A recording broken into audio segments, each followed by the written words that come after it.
Good evening, everyone. Welcome to the iBUG Buzz.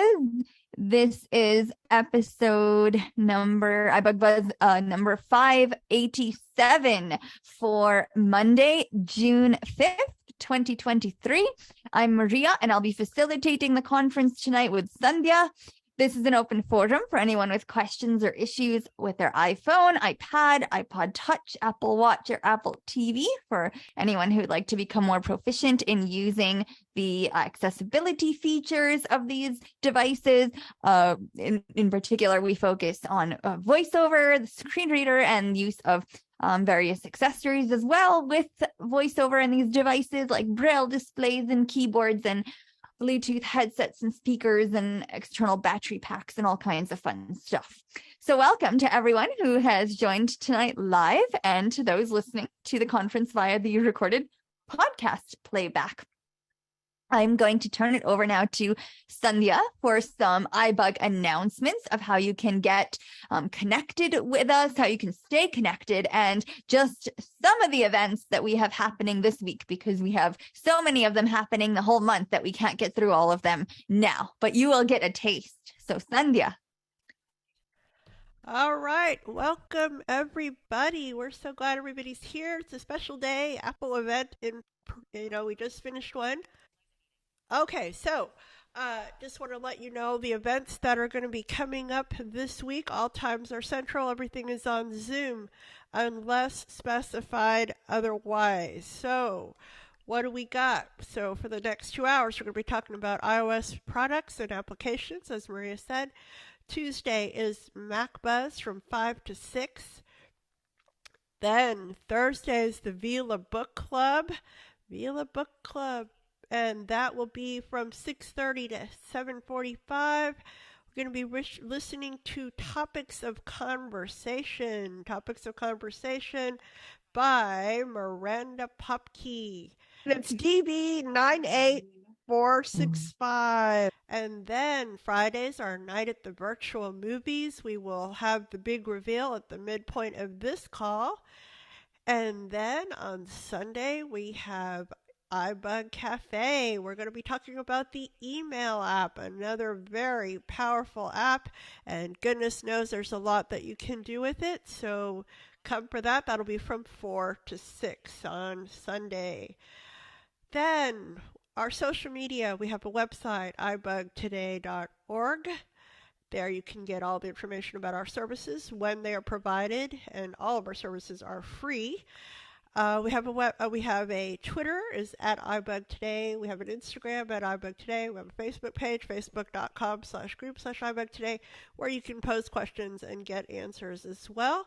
All of our training sessions can be accessed on our website, on YouTube, and on your favorite podcasting app. So you can go back and review something that you missed or want to hear again. And let's see, I want to also just encourage people that, we are entering the convention, the national convention season for ACB and NFB, and iBUG promotes technology anywhere and everywhere. So we will be having some events, and there was an email that went out. So definitely, if you're going to be attending one of them, we'll be having an exhibitor table at the NFB. We'll have a reception, and also at the ACB, we'll have a little reception get together there as well. So please, try it. We'd love to meet you. We feel like we know you already, but it would be great to see you in person. All right, with that, Maria, I'll hand it back to you. All right. Thank you, Sandhya. So let's go around now and introduce ourselves and where we are from. So I'm Maria in Albany, New York.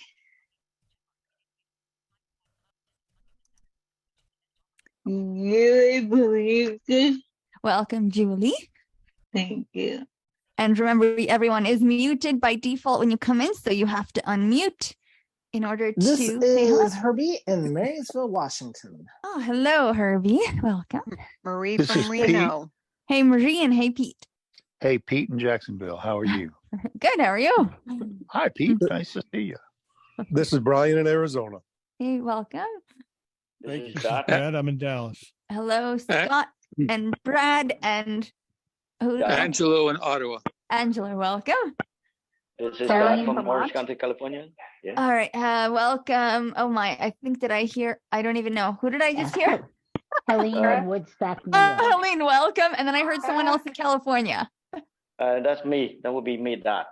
Oh, okay. Hello, Dot. Welcome. Yeah, hello. And Yeah. Sarah in Vermont. Hey, Sarah, welcome. Hey. Terry, Jacob in Michigan.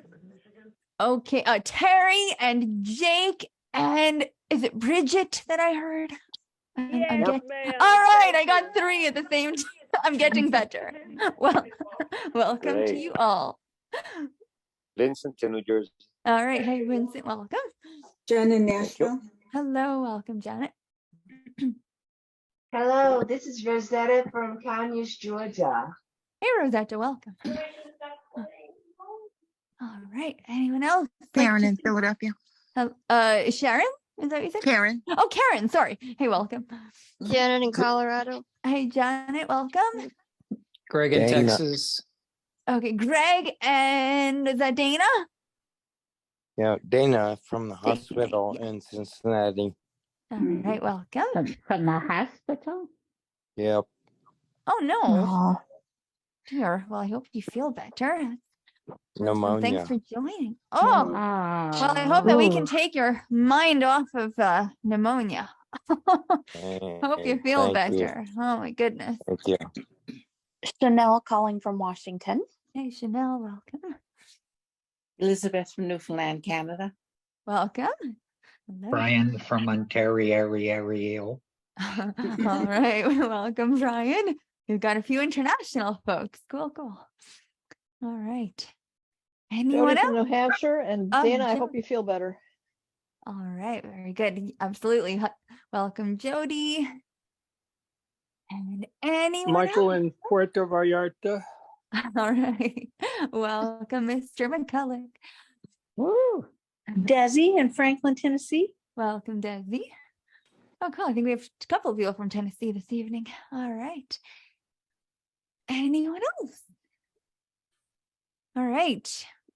Very good. Well, welcome everyone.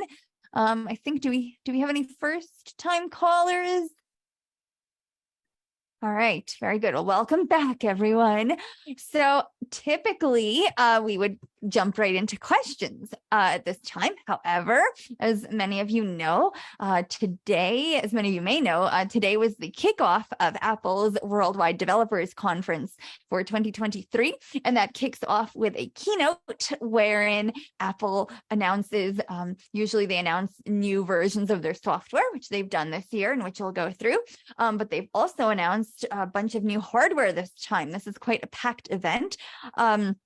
They did announce several Macs, and because there is a separate Mac and Talk, which is ably facilitated by Chanel, we won't discuss the Macs here, but we will talk about the software versions, and then I will mention a bit, although there, I would say for us as blind folks especially, there are a bit more questions about this rather than concrete information at this point. But there is this new category of augmented reality headset that Apple has unveiled that is called Vision Pro, and so we can talk about that a little bit at the end.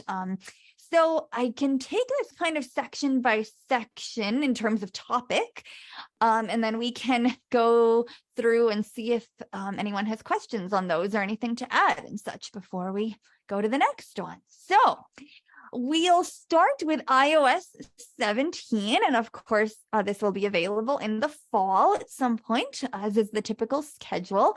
So the first feature here in iOS 17 is with the phone app, can you believe?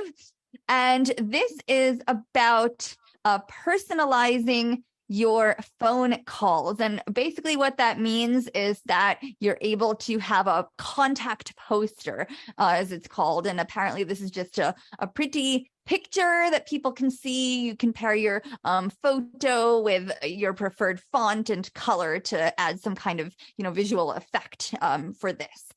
Now, voicemail. So there's now going to be live voicemail. So you can send a call to voicemail and you can see a live transcript of the message. And I apologize here. This is okay. It's making me expand things and it's being a little slow here. So yes, one is leaving when that means that when one person, when someone's leaving you a voicemail, you can view a real-time transcript as they're speaking. And if you want to talk to them right away, you can actually pick up the call at any time while they're still on the line. So that's pretty cool. It's kind of like taking you back to the old days of answering machines where you would hear the recording on the speaker phone. And you could answer it, but you're seeing it in text, right? And it does say here that if you have silence unknown callers turned on, the unknown numbers will go directly to the live voicemail. And callers that are identified as spam, they won't appear as live voicemail and they'll just be declined. This is, what carriers have identified as spam. And there are some footnotes here as we go along. I will suggest that you look on the apple.com website at the OS previews in terms of some of these footnotes, because they make some notes of when certain features are only compatible with certain versions of devices and such, so or in certain regions. So in the Messages app here, they have tried to kind of streamline in some ways the app experience. So these are the apps that are available in the Messages app. So now there's they're calling it a plus button, and that allows you to view apps, and they're ordered in the way that you use them the most. So if you send a lot of photos or audio messages or your location or some such, you'll see those first, and you can then swipe up. It's saying to view the rest of those apps. So it sounds like it'll be a bit of a hopefully a more streamlined experience, rather than now when you press that button to show the apps, they just show as this massive thing that you scroll through. So they're a bit unwieldy. The next is what I think is a cool feature. So this is letting your friends and family know when you arrive safely. So this is called check-in, and it automatically notifies your friend or family member when you arrive at your destination, for example, your home. So what you do here, and again, this is just not expanding. Okay. So yeah, basically you they're alerted when you reach your destination. So you have to tell it what destination you're seeking to reach and what time, and then it'll automatically alert when you get there. And if you stop making some kind of progress, if you're not moving toward your destination like you're supposed to in accordance with the time that you set, your arrival time, it's going to check in with you. And if you don't respond, it's going to share some kind of information with that friend or family contact, like the location, your location, your battery level, and the cell service status of your iPhone. And Apple does say that any information is end-to-end encrypted. So certainly that is a good feature. There's a catch-up and a swipe to reply. These are two new features in Messages. So the catch-up lets you jump to the first message you haven't seen in a conversation. So that's pretty cool if you've got, long conversations going on, especially with groups, and it can be hard to scroll to that, most recently read. And I know, certain apps like WhatsApp will have the go to most recent message or whatever, but this is, I think, nicer for viewing in chronological order, that you can start from the first message that you haven't actually read. And then it says as well here, again, this is this preview is written for a sighted audience, so probably with voiceover it'll be a multi-finger or some such, but it says you can swipe to the right on any message to send a reply. So that's a bit of a quicker way to do that. Again, in the Messages app, there's some search filters, so you can find messages faster by combining search filters to quickly narrow your search. So that's putting in multiple terms and such to be able to find exactly what you're looking for more quickly. So that's always good when we have lots of messages. There is now you can share your location or request a friend's location from that plus button that was mentioned previously regarding seeing your apps. And when someone shares a location with you, you can view it directly within the conversation. You can now also get, again, on this whole topic of like transcriptions, you can read an audio message transcription. So they're now transcribed, so you can read them in the moment and listen to them later. So that's pretty cool because, you know, sometimes you just like don't have the time to listen to the audio message, and you can read it much more quickly with a transcript, and now you'll be able to have that option.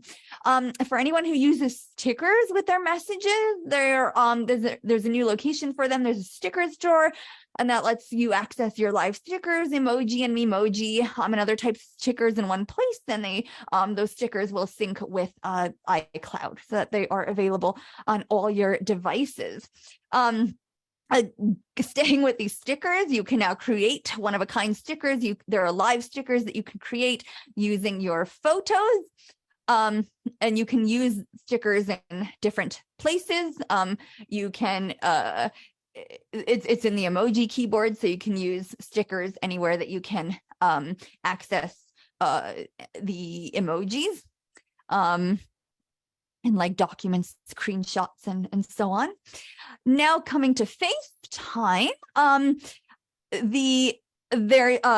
you can now leave voicemail in FaceTime. So right now, currently, right, you can, there's no voicemail, it just rings and then it, you know, hangs up. If the person's unavailable, the call ends. So now you can record a video or an audio message when someone misses your FaceTime call. Just to bear with me. So what you do there, they do mention that you get, you know, video effects if you're making a video message, and these voicemail messages can also be played on Apple Watch, the FaceTime voice messages. There's also a reacting feature. You know, the reaction effects, kind of like what you've seen, and you know, like Zoom now has reactions and they're not terribly accessible, so I don't know how they will be here, but there is a mention here that it fills the camera frame with fun 3D augmented reality effects like hearts, confetti, fireworks, and more. And you can apparently share a reaction with a hand gesture. So again, kind of this augmented reality, you know, little feel that we'll see when we get to the Vision Pro. And you can, if you have an Apple TV, you can FaceTime someone on Apple TV using your iPhone as a camera, and you can start the call directly from the FaceTime app on Apple TV, or you can hand off the call from one to the other. There's a standby mode. This is maybe kind of similar to what the Apple Watch has, that there's a full screen experience when your iPhone's turned on its side while charging, that it shows you the time and certain widgets and things. And hopefully from like a voiceover perspective, you can like either stop, you know, not have that or what have you. I can just imagine like you're sleeping and then all of a sudden, you know, somehow you touch it by accident and voiceover turns on, and that'll definitely wake you up. Live activities can now be in full screen mode. So, you know, things like the score of a game or the progress of your food delivery are examples of live activities that they're giving, but those are in full screen. The Siri results are, so again, this is on this standby stuff that you can see. Siri results as well. You can see some visual results, like checking the weather or setting a timer hands-free, and then you can see the results of those visually, like the progress of your timer or the weather. Now, in terms of shifting to the widgets, they are now interactive widgets. So you can do things like playing music, turning lights, more, whatever it is, right from a widget. You can tap the widget now, so they don't just display things. In AirDrop, there is now something called the bump. So if you hold your iPhone near someone else's iPhone or Apple Watch, you can use what they're calling name drop, meaning that you can choose the specific phone numbers or email addresses. So this is a way to share contacts, and with these new contact posters as well. So these are new ways to share information with each other. And there are also, again, if you're nearby and you bring the phones close together, you can initiate a transfer over AirDrop as well to share content. Let's see, there is here there's an item here about finishing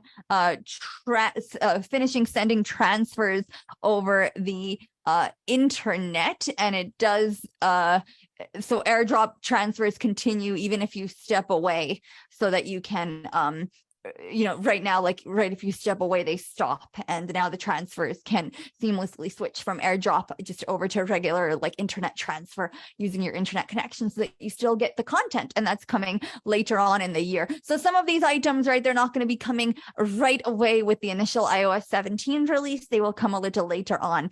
And also with this AirDrop feature, you can also initiate the share play. So again, holding those two phones close together, you can initiate a share play session.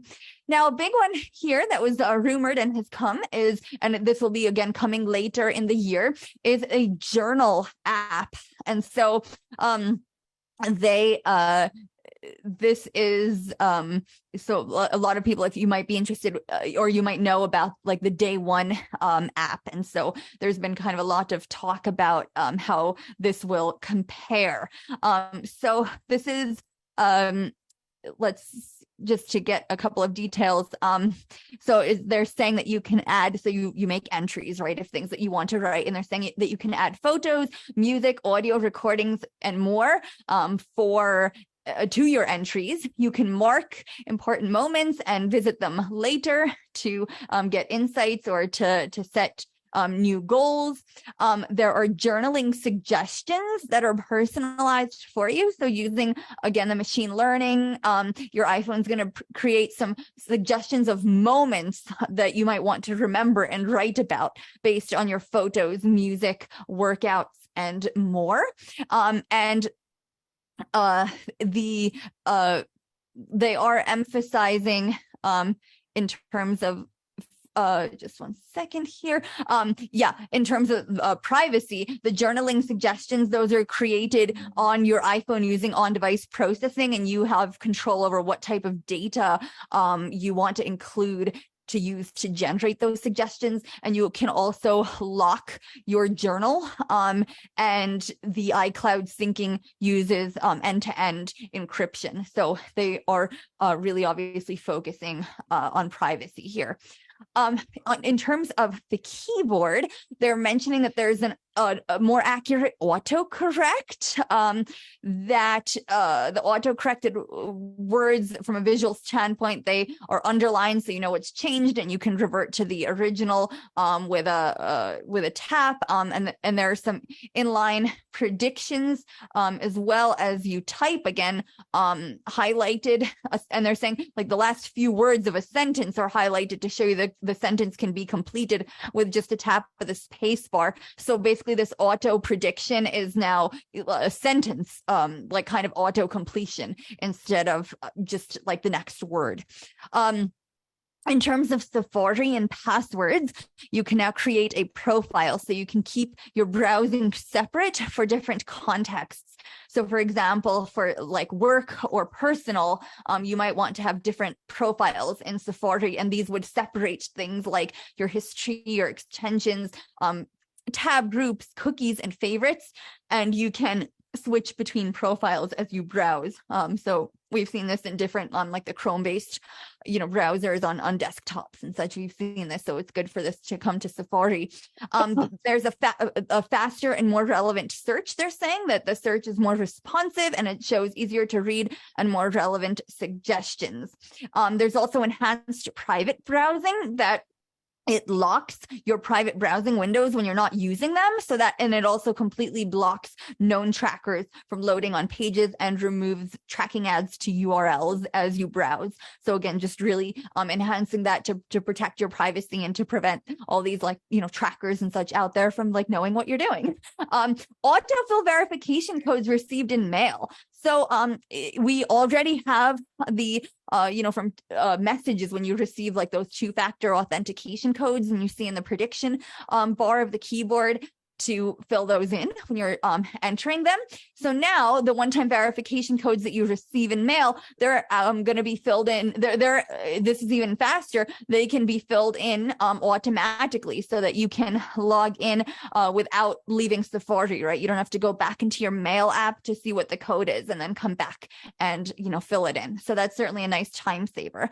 And there's also, there are also features about passcode and passkey sharing. So you can create a group and you can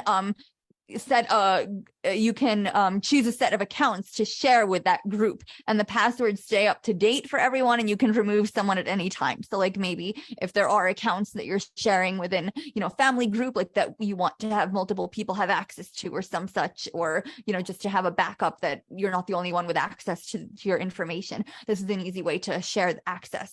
Now, on the topic of sharing and collaborating, in the music app that's built in, you can now play music together. So with SharePlay, they have features everyone to be able to share to control music, for example, in a car and contribute to what's playing. That's where they're highlighting this. But in general, you can collaborate also on playlists. So like this has been a feature that we've seen in like Spotify, for example, for a while. So it's good to see it come to music as well. So you can invite friends to join your playlist, and then everyone can add, reorder, or remove songs, and you can use emoji to react to song choices in now playing, and that's coming later on this year.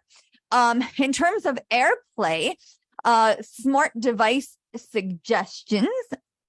And 1 second.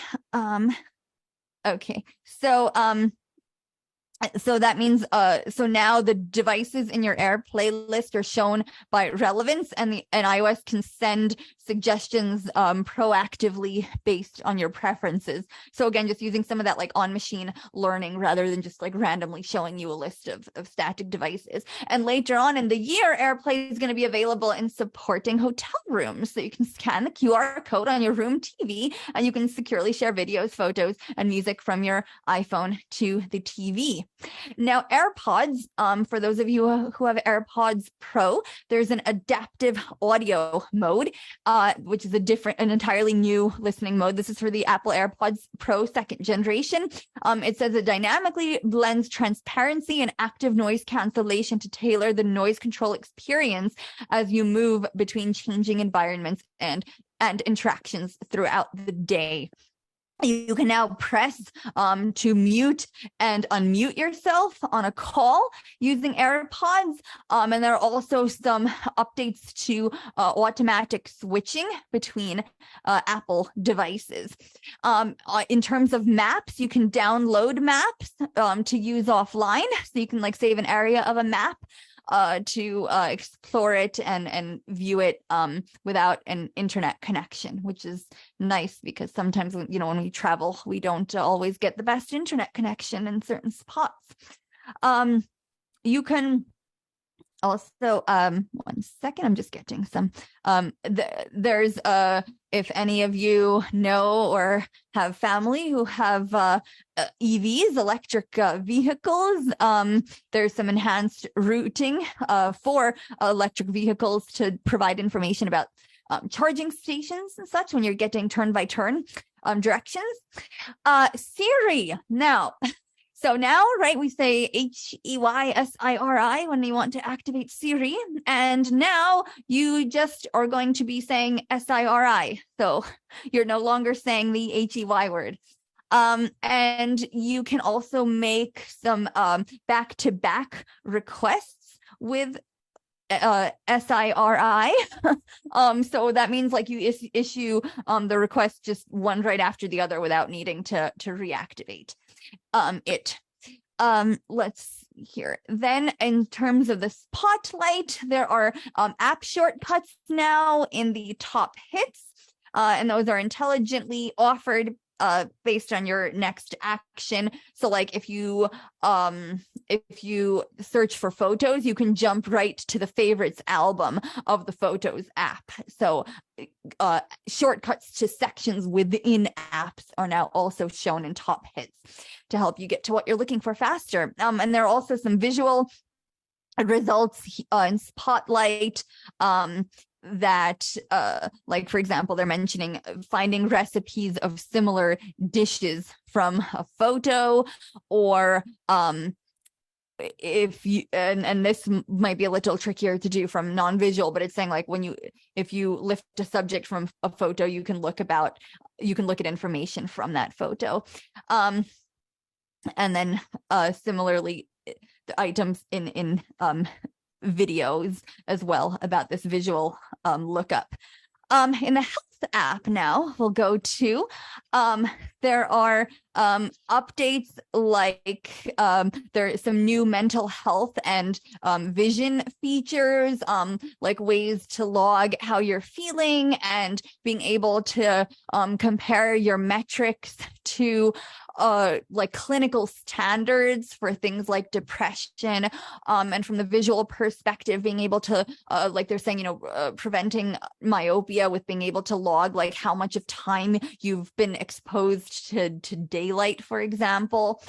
From a privacy and security perspective, there's the communication safety now includes protections for sensitive videos and photos, and it also extends beyond messages to include content sent in AirDrop, the system-wide photo picker, FaceTime messages, those new contact posters, as well as in third-party apps. So again, there are now sensitive content warnings that you can blur any kind of content before you view it in like a video or a photo. And there are also some improved permissions regarding this feature. And there's an expanded lockdown mode as well. Since you can turn it on now across all devices, including Apple Watch. And from the accessibility side, this was announced in conjunction with the Global Accessibility Awareness Day. And you have assistive access, which is for especially for people who have any kind of cognitive disabilities, that it strips out a lot of apps and features and such to the essentials for them. And there's a personal voice, which helps people with speech loss or speech impediments create a voice that sounds like them, and use it with live speech to communicate in calls and conversations. And for us, for those phones that do have LiDAR, the Pro phones, the iPhone 12 Pro and up, because this does use LiDAR, there's a point to speak feature, which is meant to make it easier for us to interact with physical objects that have text labels. So things like appliances.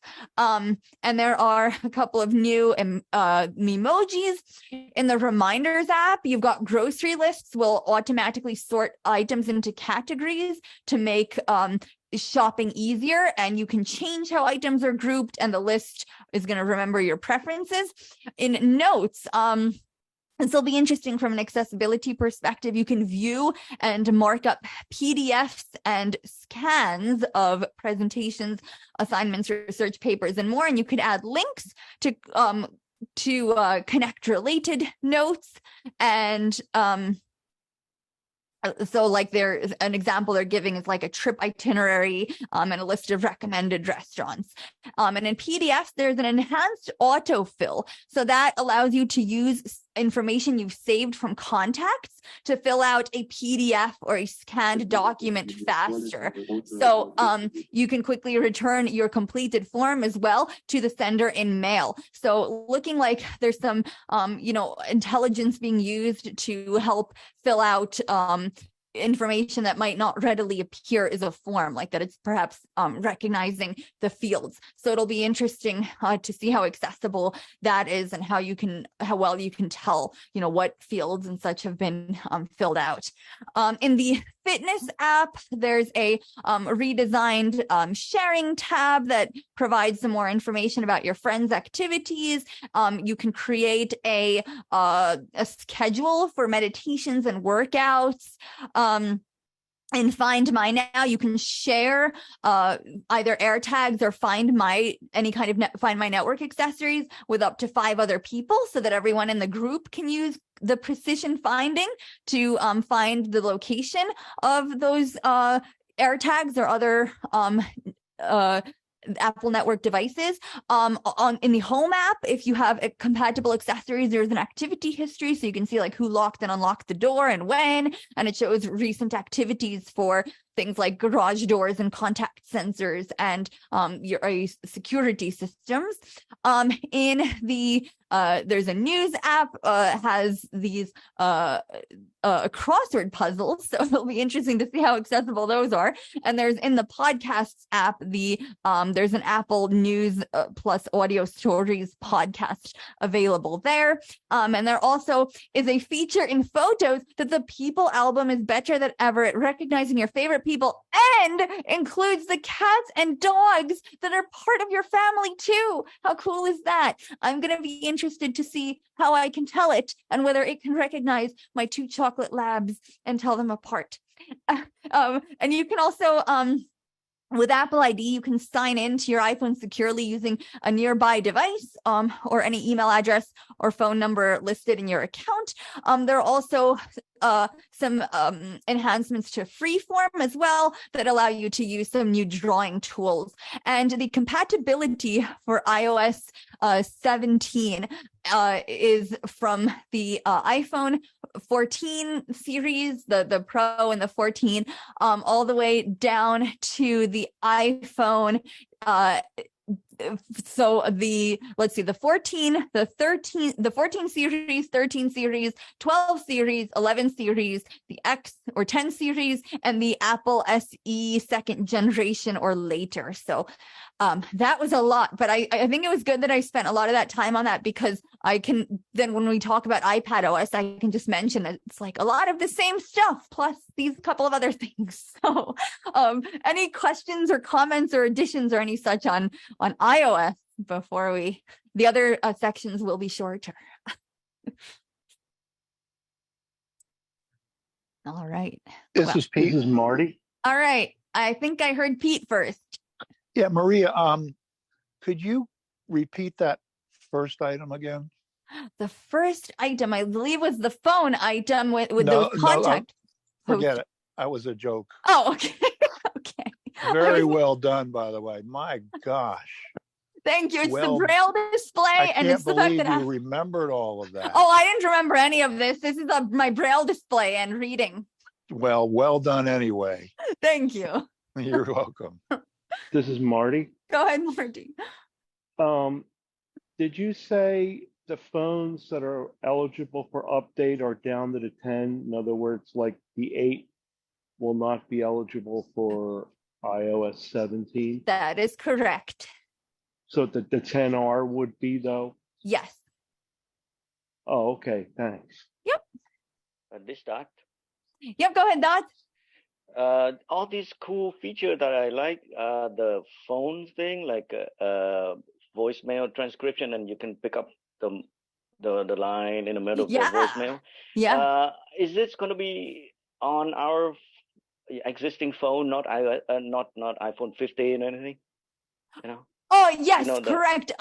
Right. There is a footnote. Let me see if I can quickly, because there is a footnote associated with that feature. I believe that is the footnote 1. So I have a sense it is on existing phones. It's just a matter of what does that footnote say here. So I can see if I can. You have to turn on something or.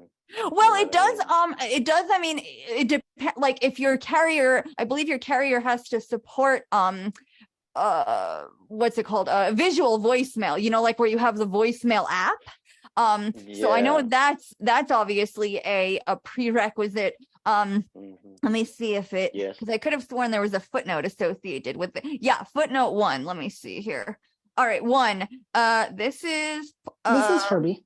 Says yes, go ahead, Herb. Sorry. Oh, this is just saying available in English, Canada, and US. So that seems to be the only limiting factor. So yeah, it seems like all of the phones that iOS 17 will be compatible with should be able to do that. Yes. Go ahead, Herb.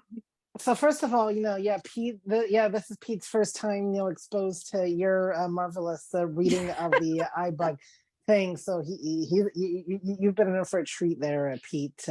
They keep asking me back, so I guess I'm doing something right. They keep asking me to do this. Well, it reminds me of, you list the waitress coming out and listing the 34 flavors of ice cream, and you say, I want chocolate. I can ask questions about, do you get updated with your processors every year there, Maria? I guess so.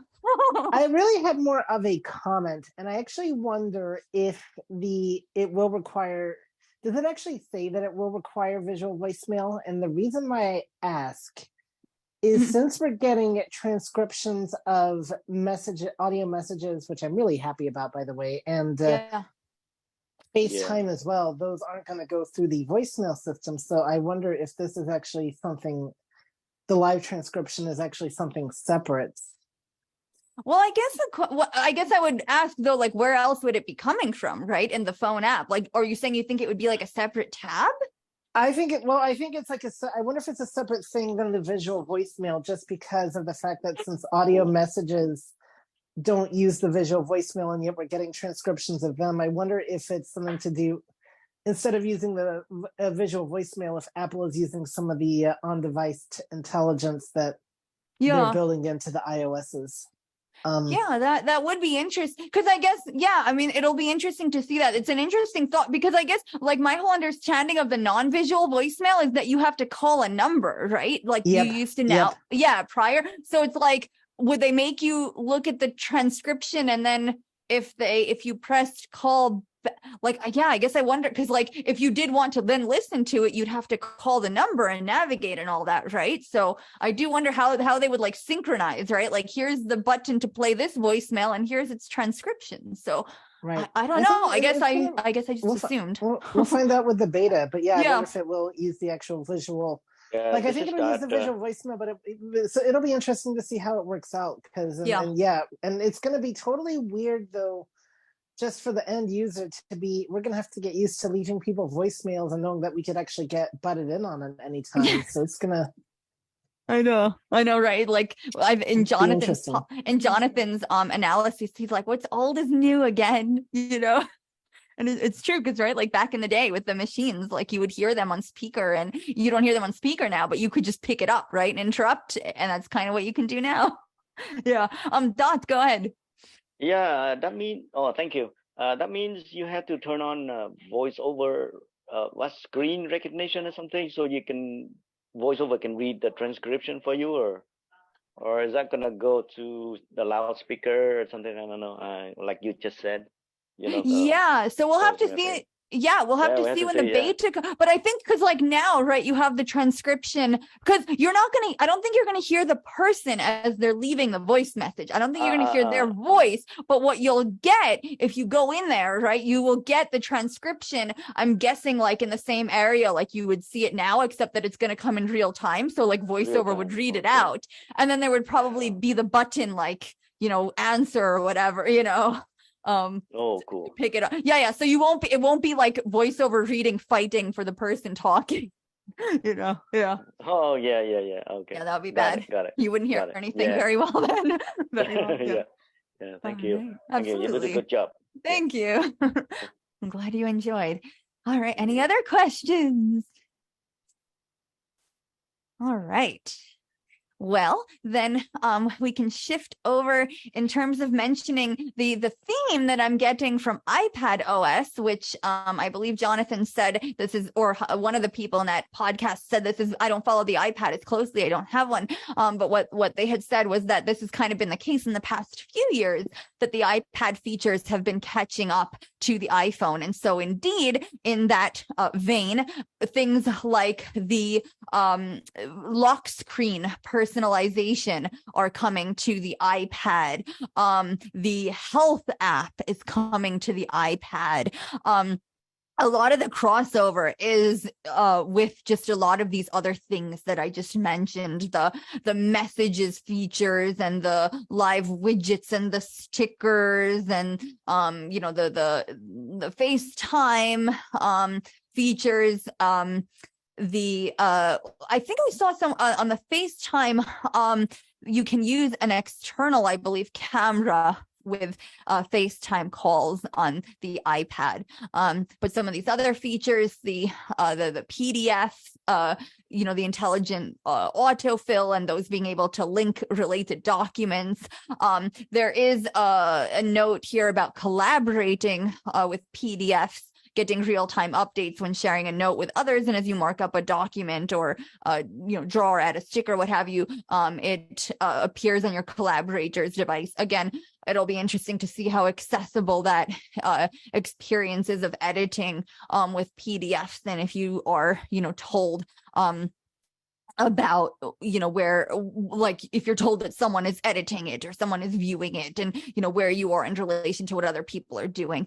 Again, some of those Safari features that I've mentioned and the keyboard features are noted as well, and those some of those freeform features with the new drawing tools, but again, also that collaborative aspect of working with others in real time.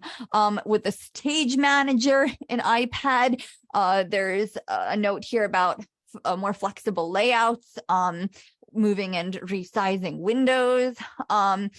And see, I was getting ahead of myself using an external camera for FaceTime calls. For Spotlight, those same items that I had mentioned earlier, and for Siri as well. AirPlay, the AirPods changes are mentioned here as well. Those privacy and security features about safety and sensitive content, etc. And again, those accessibility and AirDrop, Find My, and Maps and Reminders features, and music and home and photos. And with the Apple ID, signing in using a nearby device or an email address or phone number. So again, basically a lot of these same features as are in iOS 17, but just some of that catch up with the personalized lock screens and the health app, and just a couple of those unique items with the collaboration and PDFs and freeform. Also the Stage Manager, more flexible layouts, and the use of external cameras with FaceTime calls. And iOS 17 is compatible with iPad Pro 2nd generation and later, iPad Air 3rd generation and later, iPad 6th generation and later, and iPad Mini 5th generation or later. See what I meant about going through all the iOS in detail, and now I can have these other sections be shorter. So if anyone has questions about those. All right, very good. So moving right along here, we had Watch OS 10. And as I see, the time is just flying over here. I will just try and get through this kind of more quickly. So they're talking about some customized experiences here. They're saying that apps have been rethought, that they use the entire display to create new places for content and new layouts. There's now the Smart Stack is part of the watch. So like this is the Smart stack that we've seen in iOS in terms of being able to stack widgets one on top of each other and quickly switch between them to get information. So now you can, from a watch face, and in order to move among the widgets in your stack, you're gonna turn the digital crown to reveal the various widgets in your stack. And like, for example, it mentions the smart stack as an example. You're able now to press the side button to activate the control center from within any app. Now there's some Snoopy and Woodstock watch faces, so Snoopy characters, kind of expanding on that. We've had the Mickey and Minnie and such, so just some of these characters. Now there's some kind of using time, displaying it in some type of color palette. In terms of workouts, again, really this positioning of Apple Watch as a health focused device. They are talking about improvements to cycling, about seeing new metrics with compatible Bluetooth accessories. And so you can add things like cadence, speed, and power. Those will sync to your workout view. There's a power zones, what they're saying, workout view, and a power meter is detected that Apple Watch will estimate your functional threshold power. So this is again, this is relating to this cycling and just getting really detailed info here. Let's see. And those cycling metrics, you can start a workout from your watch and it automatically shows up as a live activity on your iPhone. And then you can tap that and it will take over your whole display on your iPhone. Similar in terms of hiking, there's some new views in the Compass app on the watch. So you can see a 3D view of where you've been. There's an elevation view. You can see estimates of where you've last had reception with cellular connectivity waypoints, and you can stay connected with there's a waypoint that you can have where it lets you know where you can make an emergency call. So again, right, hiking is going to be a lot of potentially off-road areas where you don't have cell service. There's you can get trail information, so you can discover and search for important details of nearby trails, like the name, the length, the time, elevation, and you can get photos. There are topographic maps that you can see of trails. There are elevation alerts. So, letting you know where you, if you've passed a certain elevation threshold that you set. Again, kind of the mental health that I had mentioned before in connection with the iOS and iPad for that matter. It's across the health app, these updates. So things like logging your state of mind, and there are, I guess, some visuals to help you decide how you're feeling and what your mood is. So it'll be interesting to see how those are described with voiceover. And it says you can stay consistent with notifications and complications on your watch face related to this. And like I said, those insights, how the state of mind may correlate with lifestyle factors like time spent in daylight, sleep, exercise, and mindful minutes. And this is all staying on your device, and it's encrypted.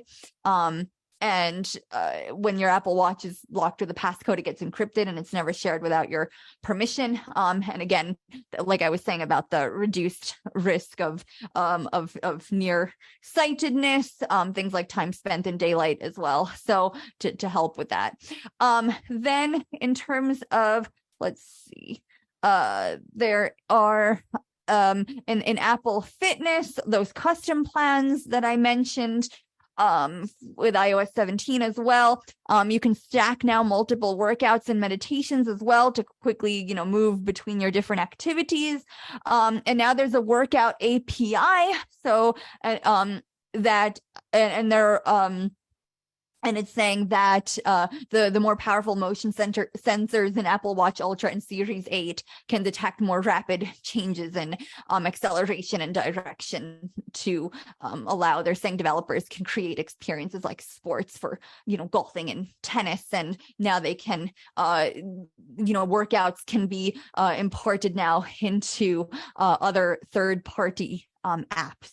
So those are some of the highlights there. Let's see. There is also, let's see, you can again downloading the maps for offline use, and bringing Apple Watches close together, as well to share to share contact information. You can view the FaceTime messages, like those voice messages from FaceTime. You can view them on the watch, and group audio FaceTime calls are now supported, as are follow-up meditation reminders. So again, just some of these functionalities that have come from the iPhone are being ported to the watch. And in terms of Apple Watch compatibility, the Apple Watch Series 4, 5, Apple Watch SE, Series 6, 7, 8, and Apple Watch Ultra are compatible. So then very quickly, just because time is flying, just quickly we'll mention this Vision Pro, this new category of headset that Apple has announced. And basically, they focused really a lot on visual aspects when presenting this. They did mention that there's spatial audio that's, meant to adapt to your surroundings. And they mentioned, there is LiDAR. So it will be interesting to see if there's some, what extent this could be leveraged for some of these accessibility features, like the point to speak and door detection and such, people and scene detection, these things that do use LiDAR. And then in terms of just some of this, they were talking about this immersive visual experiences. So it's augmented reality. So it takes your existing environment and then adds visual aspects to it. So they were showing like you can like they had a Disney thing, and it looked like the characters were right in your living room. And they had like an example of like certain, it could show like that you were in certain scenes of different like, wilderness landscapes. And there was like an image of someone studying and learning about a heart. And they were, like in this simulation of an actual heart. And there was a heartbeat and such as well. And so it's like meant to create these immersive experiences. A lot, again, on the visual focus, I think there was like 12 cameras and like 5 sensors and 6 mics, something like that. And it looks like it's a single piece of glass. So kind of like, a type of goggles that you might think. And then there's a strap that curves around your head, and there are different types of straps for different fits. And there are speakers that will, the sound directs down from these speakers toward your ears. So they're like right by where your ears would be, but it also does work with Bluetooth headphones. And they talked a lot about in terms of controlling them using your eyes, looking at different locations, and also some voice control, and also just like hand control. But the gestures weren't so much of like, they were like putting your fingers together and spreading them apart and such to scroll. Or like the keyboard, there was like a keyboard that popped up, and then like you were able to type, using like your having your fingers like in the air, but as if you were typing on the keyboard. So it'll be just very interesting to see kind of how all of this plays out accessibility wise. The price point for it was $3,500. So not quite sure if that's like worth playing with to see at this point what, if anything, we would get out of it. If like I said, if the LiDAR, if say if Ira or something could gain access to all these immersive like visuals, right, that would enhance the interpreting experience. But we just don't know. There are lots of questions. And also there's a question, although hopefully based on what they did with Face ID being able to turn off attention mode, hopefully they would be able to do a similar thing here. Apple was really big in terms of a privacy standpoint on this being unlocked through an iris scan. So that's a part of your eye that's apparently like super unique. They were saying like even twins have different irises, and so like it would recognize your iris to like allow you to use this device. So like hopefully there would be a way to turn that off, right? For those of us who can't focus our eyes, or who have prosthetic eyes, or whatever it may be, that we cannot, show our irises. So yeah, that's, essentially kind of the initial information on this device. Obviously, it's a brand new thing. It's going to be available starting from early next year. And, again, really lots of questions at this point and kind of speculation on, how useful it might be for us. So with that, any questions on that? I was like wondering, can I fill a whole hour with this? Like, of course I can. All right. This is Shri. Go ahead, Shri. In that one, did they say that, because I heard them mention about the external battery connection. Yes. But did they also say that you can plug it in so it runs continuously? I did something like that, and I was a little unclear. So just for those who don't know, and thank you for mentioning that, they like snuck that in, and I think that's a really important detail. They were like, and with the external battery, you get 2 hours. And so what that means is there's a battery that it's about the size of an iPhone, and you're meant to plug it in to this product and kind of have like the battery in like a back pocket or a purse. So this is my initial thought, and Jonathan and his panel mentioned it too on Living Blindfully. It reminds me of the Ira Horizon glasses, for those who use those, where you plug the glasses into the Samsung phone. So kind of the same, or I believe like the early Oricam devices had external batteries and such. So yeah, separate battery. And yeah, that was a little, I didn't click on every, item in terms of the learning more, so it might have gone into detail more. But yeah, I don't know, like if you plugged it, I mean, that just seemed, I guess, like if you were in a meeting, because they were mentioning like, when you're in a meeting, you can hear, the audio spatially in relation to where their video tiles appear, and like they're like life-size, just scaled images or something of your, coworkers or whatever, your meeting participants, their video tiles come alive. And so like, I don't know, maybe if you were just at a meeting or like stationary or something, I guess you could, you'd want to plug it in. All right. Wow. Thank you so much, Maria. All right. Thanks. Yeah. You want to breathe now? Now as you absorb all of that and Shri, go into something more light. Take me another week to absorb that. Yeah. All right. Well, we're at the midpoint. You can go and breathe now, and for several times. Thank you, Maria. Deep breaths. You're welcome. Calming breaths. Okay. All right. And we are going to now do our, we're at the midpoint, and we're going to let people who didn't get to say hello the first time, we're going to allow them to say hello. This is David from Houston. Welcome, David. Kathy from Tulsa. Hey, Kathy, welcome. Hi there, this is Shay from Seattle. Welcome. Anybody else? This is Shri from the Sonic Boom, Virginia. Yeah, I heard about that. All right. Nikki, San Francisco. Welcome, Nikki. Anybody else? Who you are, where you're from. Did you hear the Sonic Boom, Shri? I did. Oh my God. That's wild. Anybody else? Okay. Well, now we know what time it is. It's time for iBUG Night at the Virtual Movies, the big reveal. And we're going to hand it over to, I don't know. iBUG guy, are you out there? Yes. I'm always here. Wait a minute. Here. No, wait a minute. Michael, what are you doing here?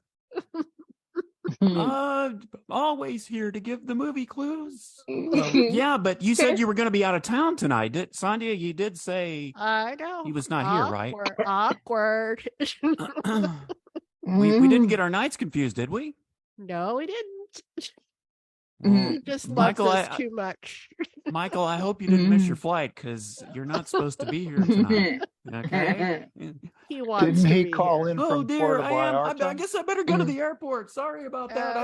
Okay, Sandy, I just muted him. Okay, he's gone now. Okay. Good. He should be muted. Didn't he call in from Puerto Vallarta? Wasn't that Yeah, him that's earlier? well, maybe I don't know, but he's All right. Might have been suffice it you, to huh? say he has the wrong night. So I am Stephen Michael McCulloch Kerr back once again. I'm not sure how to recover after all that, but anyway, it is time for Michael's movie minutia.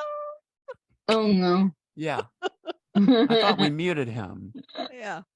Yes, it is time for the big reveal. iBUG night at the virtual movies, of course, every Friday. And we get together a little bit before the movie for discussion and free hors d'oeuvres for everyone. Wow. Oh, free no, hors I'm d'oeuvres? sorry. No, I'm sorry. I got that mixed up with a graduation party I'm going to this weekend. Sorry about that. All right. Well, we've got the clues for you. Michael did at least leave those behind when he ran out the door to the airport. Thank goodness. He did? He did. I do have them. Oh, okay. I do have them. And Could have pulled me. let's not forget, same rules apply as the rest of the call. You can't yell out the answer. You have to say your name and wait to be recognized. You get one guess per clue, unless your name is Shri, at which point you get 0.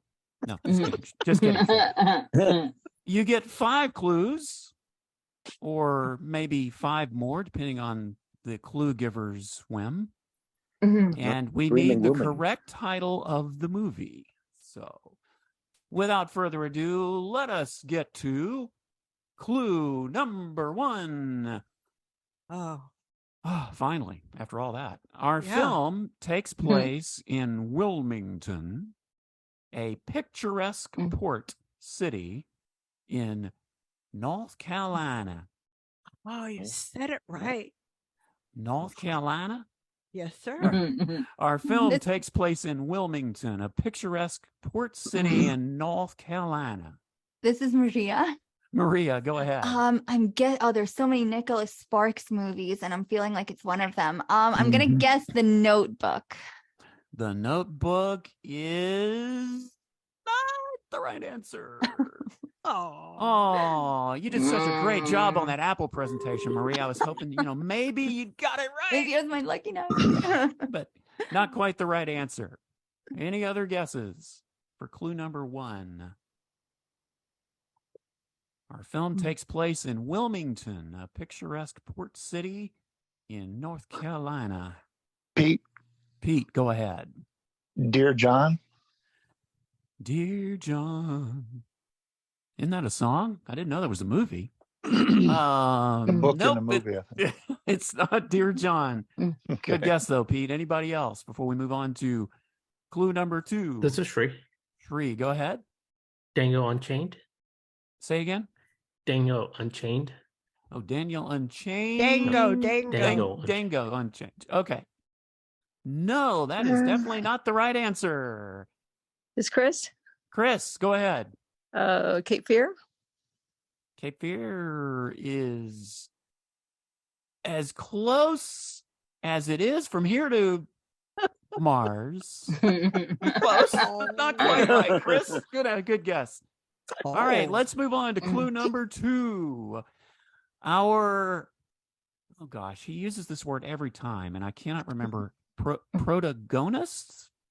Yeah, protagonist. That's good. Protagonist? Yeah. Is that it? Okay. Protagonist. Oh, protagonist. That's it. Okay. Oh gosh. I should have known as much as he uses it. Our protagonist has, oh dear, here's another word, another big word. Schizophrenia. Oh, okay, I know that word. Our protagonist has schizophrenia, a serious mental illness that can include oral and visual hallucinations, delusions, and extremely disordered thinking and behavior. Let me read that again, because there's a lot of big words in this thing. Our protagonist has schizophrenia, a serious mental illness that can include oral and visual hallucinations, delusions, and extremely disordered thinking and behavior.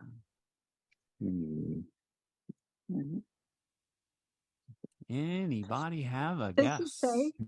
Shay, go ahead. Hi, Shutter Island.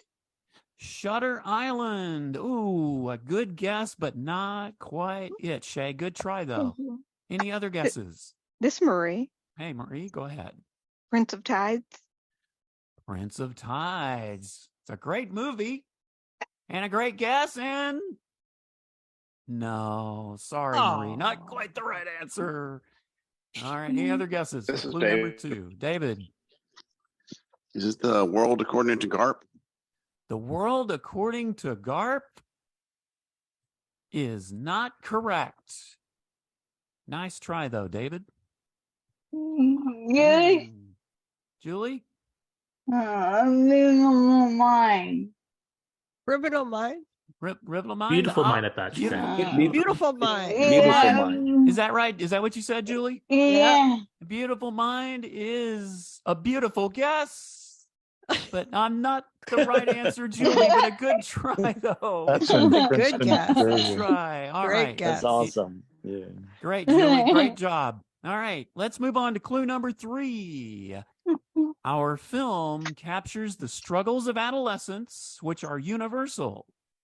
They are inherently heightened and therefore inherently dramatic. In addition to the intensity of hormones and separation from parents and intense emotions, there's the pressure of the restricted hothouse environment of home and the unforgiving ecosystem that is high school. Long clue. Yeah. That was probably about 4 or 5 clues right there. This dot. All right. This dot. Dot, go ahead. American Graffiti. Oh, American Graffiti. That is a great guess, but not quite the right answer. Dot, good try. Oh, thank you, thank you. Good try, my friend. Anybody else have a guess?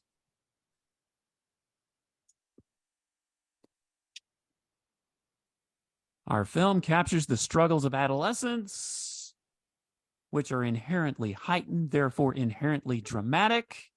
The intensity of hormones, separation from parents, intense emotions, the pressure of the restricted hothouse environment of home, and the unforgiving ecosystem that is high school.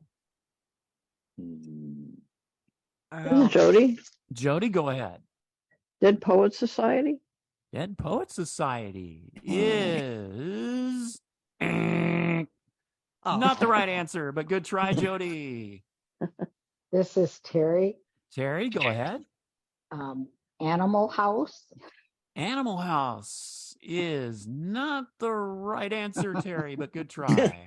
This is Shree. All right, Shree, go for it. Meatballs? Meatballs? I just had some of those the other day, and it's still not the right answer. Oh. Sounds good though. That's good. All right. Any other guesses before we move on to number 4? Hearing none, here is clue number 4. With striking visuals, we see what our, there's that darn word again, protagonist, right? Is that it? Yeah. Yeah. Oh, That's okay. it. With striking visuals, we see what our protagonist sees, whether it is a horror movie style inky blob or the 3 people who seem to follow him around and tell him what to do all the time. I know some people like that. I sure do. Inky blobs. Inky blobs. I know some of those too.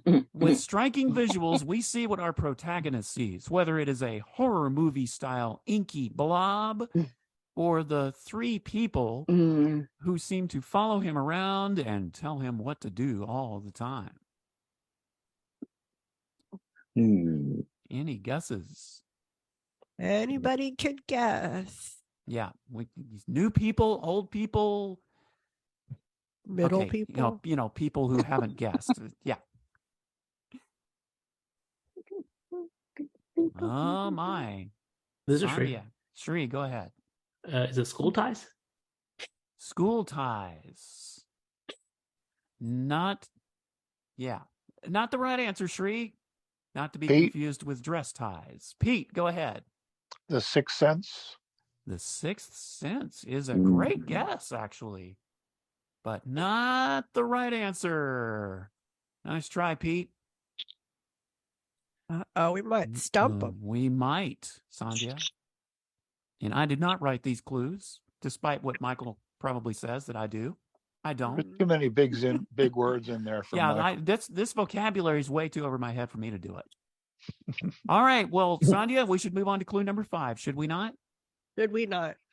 All right. Our protagonist strives to be honest with the incandescent, the acknowledged by all smartest and coolest girl in school who likes him and has her own secret.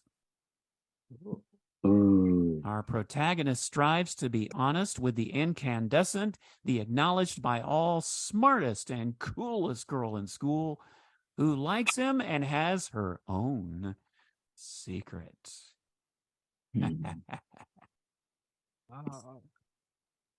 Oh, wow. Anybody know? This is Richard. Richard, go ahead. I think I'm going to say the name of the movie right, but is it Carrie? Carrie is not the right answer. A nice try, though, Richard. Any other guesses? Again? Yeah, you get one guess per clue. So, who's speaking? This is Shay. Go ahead, Shay. Is it Twilight? Twilight. Ooh. Let's see here. Hold on. Twilight. Shay, I thought you were going to get it, but no. Twilight is not the right answer, but nice try. Thank you. All right. Any other guesses? Sonia, would this be the first time that we've stumped the audience since I've been doing these? I don't recall. I think we're getting mighty close. Come on, y'all. You can't. I got to keep my perfect record intact here. Maybe a bonus clue?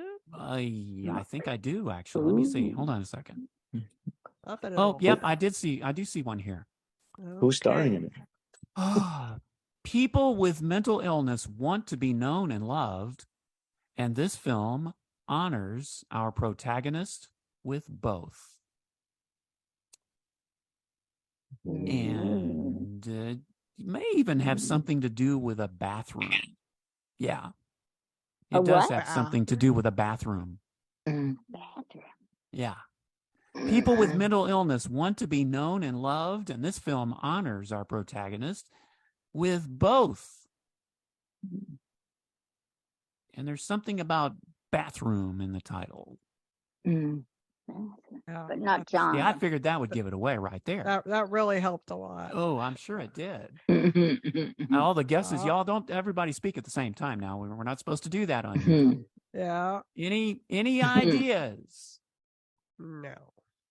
No. Porcelain. Well, this is Herbie. Herbie, go ahead. Now, this is just a shot in the dark. Has anybody guessed Transformers yet? No, they have not guessed Transformers, Herbie. No one has guessed that yet. And that's my guess. It's Transformers. It's not the right answer. Okay. All right. One more shot before I give up and throw my hands in the air. Just make sure you watch. What was the last clue? Talking about the bathroom. All right. What was the last clue? One more time. People with mental illness want to be known and loved, and this film honors our protagonist with both. And I keep seeing the word bathroom in the title. Maybe it's a hallucination. Well, maybe I am hallucinating. It is possible. All these big words, they make you hallucinate. All right. Well, Sandhya, Go ahead. Guess we have stumped them. Shall I reveal? Yes. The movie this Friday is Words on Bathroom Walls. Never heard of it. Never heard. Starting, it's in the year 2020 is when it came out. I mean, I'm surprised nobody's heard of it because we practically did nothing but watch movies in 2020, right? Yes. Good movies. We watched good movies. We watched good movies. Well, I'm sure this is a good one too. Well, so since we don't have the prize to give away, Sandhya, Johnny, tell me what I just won. Oh, it's a secret. Oh, what's really a secret? Know? Well, I get the prize since I you stumped get everybody. Prize? Don't I get the Okay. prize? No? All right. For you, Stephen. Yeah, I never win at these movie clues. I should at least get a prize every once in a while. A Bio Bidet Bliss BB 2000. Oh, no. Another big word. Does that come with the heater? Yeah. This is it has amazing power, about 0.5 liters per minute, which is what you'll find in most other seats. Further, the oscillation rate on the BB 2000, how quickly the nozzle extends and retracts in oscillation mode is higher too. It does a great job at what it's supposed to do. Is that something you use in the bathroom? Bathroom related. Is that a bathroom device? It's a bidet. A bidet. Oh, a bidet. And it comes in iBUG colors. It's in iBUG colors, of course. And you'll so be honored. super clean after this. So, Steve, so I have honored. to ask her, Steve. Does it relieve yourself to know that you got a prize now? Yeah. Finally. All right. With that, thank you so much, Stephen. Good night, Mr. Oh, Stephen Michael wow. McCulloch Kerr. McCulloch Kerr. Richard David. Goodbye. You're going away. Whoa, where'd he go? The bathroom is going to get to know him. Ah, there they go. Birds in the bathroom wall. No, they're still here. Yep, we're still here. There we go. Ah, you're gone. Really, are they gone? Why are they still here? I don't You're know. pushing the wrong We're button here for the to haunt toilet. you there, Sonia. You can't escape us. You cannot escape us. We've taken over. Stop pushing the button for the toilet and you'll...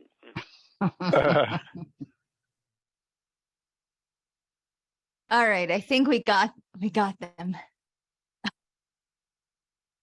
Okay, here we go. Since Maria did such an awesome job with the Apple WWDC summary, we have a poor substitute to do the iBUG Bytes segment. And that would be me. Okay. She means to say your iBUG Byte experience is just about to get upgraded, so stay tuned. No, this is like a really, really simple gesture, but I use it all the time. And I think that it comes in so many different contexts. It applies in various apps. I mean, you can just use it all the time. What is the gesture? It is the 2-finger single touch on the screen. It's not a tap. It's not a swipe. You're just touching the screen very gently. What does this do? It stops speech. It stops your voiceover as it's reading. You know, we've all been there where you're listening to something and then somebody starts talking, rah, rah, rah, rah, rah, and then you're like, oh my God, stop. So you can stop your voiceover, and then when they stop talking and go away, you can go back to where you were. So I'm going to quickly show you how to do that. Okay. I'm going to show you my secret code on my work phone. Don't listen. Okay. So all you're doing is, if it starts, maybe you're just reading your voicemail or listening to something. I'm going to just show you. I'm going to go into mail or just reminders. Double tap to open. So it starts like, what if I do a 2-finger swipe down and I'm just listening to my different icons? Reminders, iTunes Store, App Store, books, news. Okay. Home, health. Enough. So all I did was a 2-finger touch, and then it stopped talking. And it's very, very simple. So just very gently, because you don't want to do any, it's just very simply putting 2 fingers on the screen. And then you can always just resume where you were. Mail. Okay, so if we open it. Okay, we start reading, a 2-finger down swipe in the mail.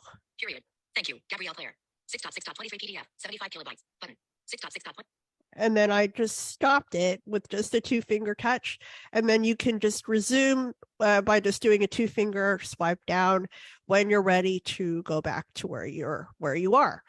So it's a very simple demo, but like I said, it comes in handy in various contexts. Okay. So sorry about the little technical issues. Pete, question. Go ahead. Two things. First of all, in your example, you can resume voiceover speaking just by doing another 2-finger touch.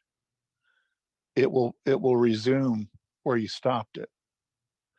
I tried that, and then it continued at the beginning of the paragraph where I was. But yeah, my other question is, are you like saying that this is like a mute button? Not quite a mute button. It's just. Well, I'm just saying it's very fitting that you're demonstrating. I'm always trying to. Haven't we all been there telling our voiceover, be quiet, stop. But so this is how mute. you can, 2-finger single tap. Just don't want to touch 2 times, so you might do something else. Anybody else? Tree? Yeah, I think it's supposed to resume where you paused it. Okay. Maybe I didn't do it right. Okay. Anybody else? All right. Okay. So now we're going to go back to our regularly scheduled program, and we can finally ask questions, just general questions, and like we normally do. So this is Doc. Go ahead, Doc. This is a question for Pete. Can you briefly go over the steps, copying the Zoom link to make it a contact, so I can go there and so I don't have to look for the Zoom link on the mail all the time. I thank you very much. Appreciate it. Yeah, the way I did it the other day, Dot. Yeah, I know first 2 steps. I found the link in the iBUG email. Yes. And when I got to the link in the email, I did a 3-finger quadruple tap. Quadruple, yeah.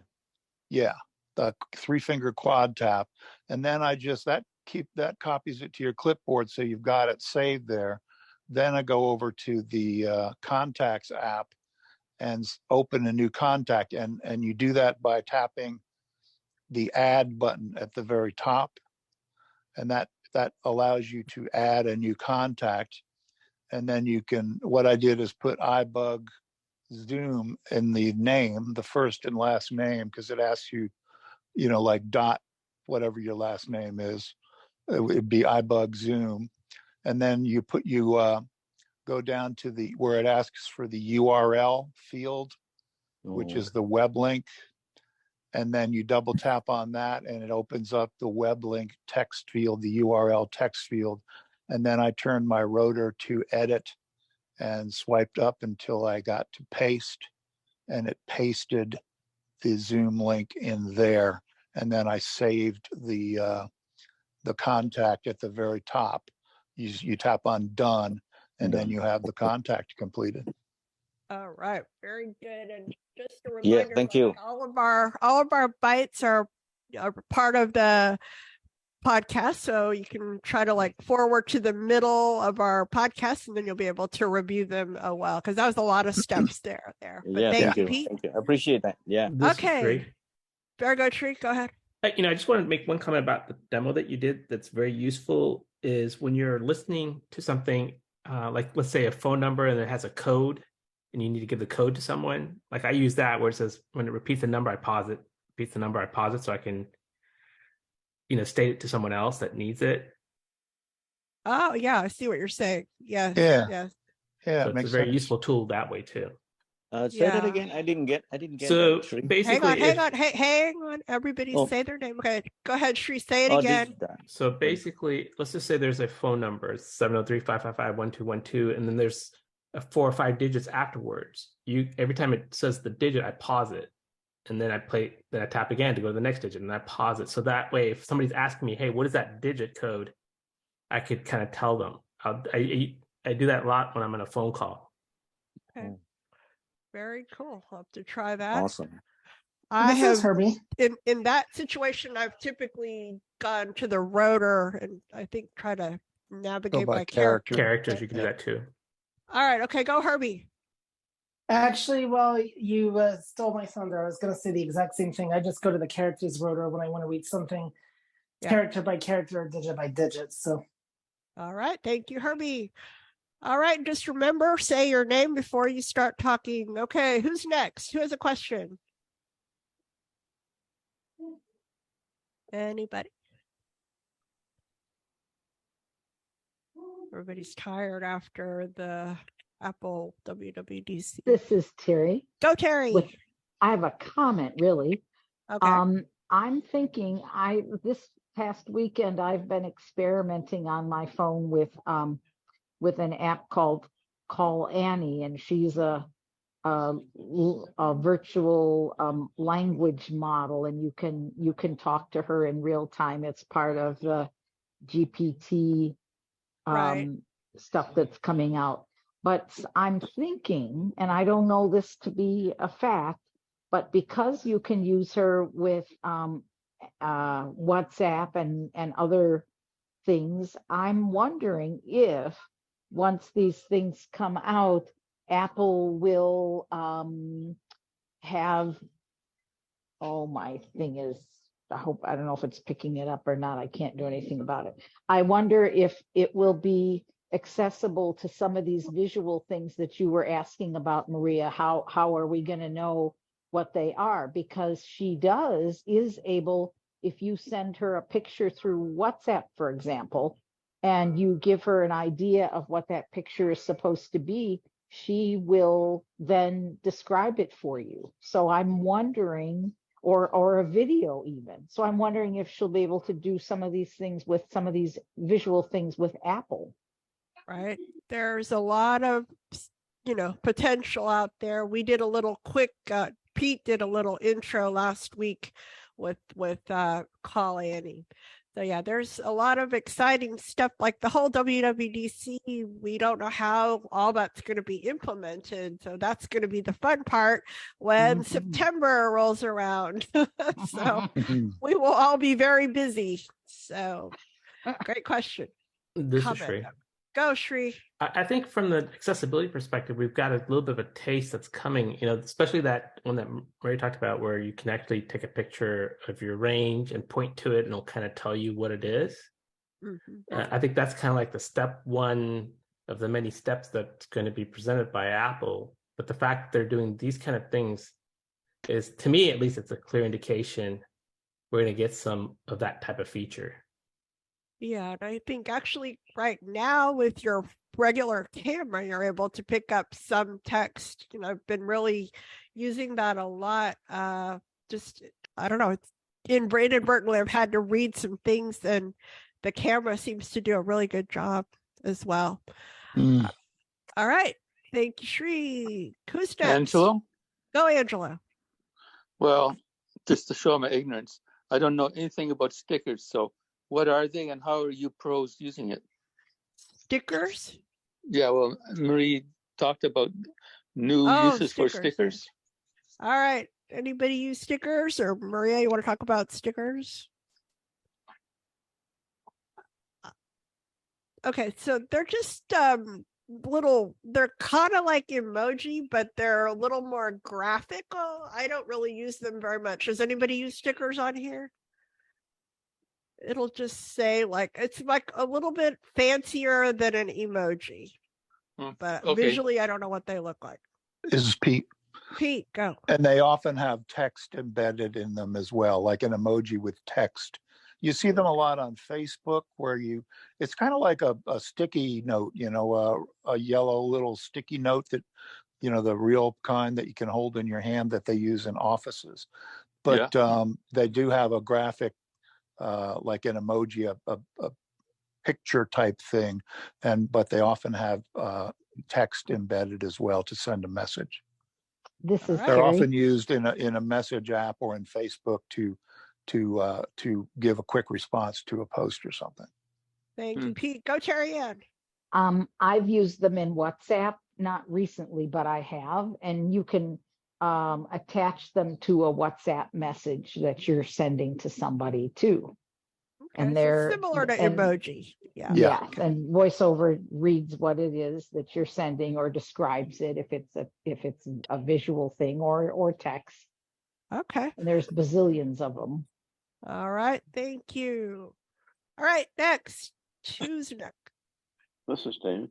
Go, David. Yeah, I was able to listen to some of the WDC this afternoon. It seemed like they were talking about like stickers would now be kind of encompassing term for all those type of things: the original stickers, the emojis, the memojis, and whatever else I guess they come up with. That they just kind of be generically known as stickers within the iMessage app. But I'm not clear whether those stickers are going to be, or I guess they're already here, but if like, say, Android people can see them, or it's only for iMessage. That's a great question. People. Yeah. I think the emojis are standardized. They have like a board that oversees emojis, and it's agreed upon by the different phone makers and everything to have the standard, emoji. Okay, so they can go through. I didn't know that. Okay. All right. Well, yeah, I'm not sure. I don't want to say 100% that that's true. I know in the past I've sent them to Android, and they're like, "What are these black squares?" or so. These were the Apple emojis. Yeah, a lot. This is a couple of years ago, so maybe I think Apple has added some that are maybe not standard. Like the skin tone ones and stuff. The one where you can do like light skin tone, dark skin tone. Yeah. I think that's all an Apple thing. Okay. That's it. Sorry. All right. Thank you, David. Great. Okay, who's next? Just Dot. Go, Dot. How come I don't hear my mail notification ding anymore? No matter what I try. I don't know what happened. I hear notification tone for anything else, message and everything, and no mail. All so right. I don't know when. Yeah. Ideas? Who would like to help with that? This is Terry. Go, Terry. I think it's a bug because I have that same problem. Once in a while, I'll hear my mail notification, but most of the time not. And oftentimes that same can be said for my message notifications. I don't always hear those either when I should. This is Jake. Go, Jake. Yeah, I've had that problem for a long time since like iOS 14 or 15. Like I've had this problem for a while where my mail, I don't get notified by a Bing anymore, but I do get my text messages. There has been occasionally, I mean, I get a text message, but I get all my other notifications besides my mail. My mail does not make any sound anymore. This is Pete. I agree. Okay. Oh, okay. So everyone's having that problem. All right. All right, Dot. It's not just you. You are not alone. So I always bring up these big problems. Yeah, well, it's good to confirm that it's not you. Okay. Thank you. Thank you. And Mrs. Maria, you report them to Apple, everyone, if they annoy you, because the more people in theory that, keep saying that it's a problem, in theory, the higher priority it's supposed to be able to get for fixing. There you go. Yeah, okay. All right, next. Who You've else? been scolded, Dot. Hang on. Okay, who else? Next. This is Shri. Go, Shri. So I have a question about YouTube. When I turned on captions, I was watching the event today in YouTube, and I was hoping, or is there a way when caption is presented on YouTube that VoiceOver can read the caption? Because I missed the translation where the guy was talking about the games that you can play. Okay. Because I suspect it was probably closed caption translation when he was speaking. All right. But I was trying to figure out how VoiceOver would read the captions. This is Maria. Go ahead. Well, first, it depends. I don't know necessarily if that translation would have been captioned. It could have just been shown on the video feed, in which case it wouldn't have been accessible.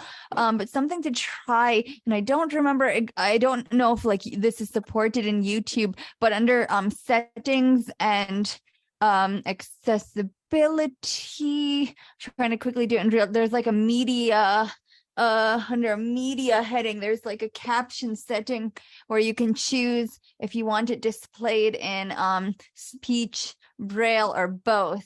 And that does sound like what you would want. Although I'm trying to think, like with YouTube, I thought those captions just showed up in like a section of the app, but I might be misremembering. Sorry, this is so vague. I'm like trying to look up the setting as I'm talking. There is a setting, but I don't know necessarily if that would have handled your translation question, because I don't know if it would have been, if you know, if the actual, because sometimes what I've seen is like the caption will be like, you know, like non-English text or something, like not helpful. This is free. Yep. Okay, yeah, I did try that on the rotor. That's what I was looking for on my rotor. It didn't show up there. So I was just hoping, you know, that I could hover over the caption to read it, but VoiceOver wasn't reading it. Yeah. Well, when you're saying you're in the rotor, oh, I see. When you turned it on, it didn't show up. Oh, I see. Yeah. That's that same setting. Okay, then. Yeah. This is Doc. Okay, go ahead, Doc. I usually get an email from Apple before the event, so I just click the links straight to the Apple website and listen to the audio description, so they read everything. I mean, they announce everything, the audio descriptive thingy, you know, including the Japanese translation from that gentleman who wrote the game. Oh, right. That's a very good, Street. So like the YouTube won't show you the described version. Right. Don't audio describe. So if you are on iCloud account, usually Apple would send you stuff, and including the announcement for a special event. So I just go to the mail, open the message, and then there's a link in there, apple.com. And I think in the Apple TV app too. This is Janet. Yep. Go ahead, Janet. Sunday, I'm not meaning to steal your thunder. I was gonna mention the Apple TV Plus app, because that's what I use to listen to it through the Apple TV app without a subscription or anything, through the when you go to the App Store, it says something about the WWDC, and then you can go to double tap on it, and your Apple TV and your TV app will come up. Right. Yeah, it's there, and then it's in the Apple TV. It's in the TV app itself. I mean, you can watch it on an Apple TV too. Don't get me wrong. You can watch it on all kinds of Apple things. Yeah. And that TV, that will, I'm trying to think what's the setting. Is it this? There is a description setting that if you have it enabled, you have to have in your settings. You have to have your captions and audio description turned on. Yes. And I think you can play it through midnight. I think you can replay it, but I don't know. Oh, probably, because they want to make sure everyone knows about their stuff. Yeah. That's all I have to say, Annie. You kind of stole my thunder, but I had to add to my thunder. So. All right, thank you for that. Who else? New question. Lots of thunder being stolen here today, I tell you. Okay. Go, David. I was wondering if anyone had tried out the Chat GPT app. It's pretty recently added. I don't know if we talked about that here. I might have missed it. Not yet. Anybody? It's pretty cool. You tried it? Okay. I mean, it's easier than using their website. I think it's easier than the one in. There's also one in the Bing app. Right. Links to the same engine, but it's the actual GPT. The Chat GPT app is pretty accessible. It's pretty well laid out. It's doesn't have a lot of junk. It's very clean. Well, this is Maria. Design, at least for now. Sorry if I cut Pete. I was gonna say it's actually in Bing. What's nice is yes, it has more clutter, more stuff in there, but you're actually getting the Chat GPT 4 capability for free essentially, whereas with the Chat GPT app, what you get for free is version 3.5 and you would have to pay for 4. So there is, even though it's like not as clean of an interface, there is an advantage I think to using the Bing app. And I was just talking with someone over the weekend who hadn't experienced version 4 before, and he was really liking the improvements and like the fact that it shows you sources where it gets information from and the related questions and things like that. So this is all right. Okay. I think Pete was first who I cut off. Yeah.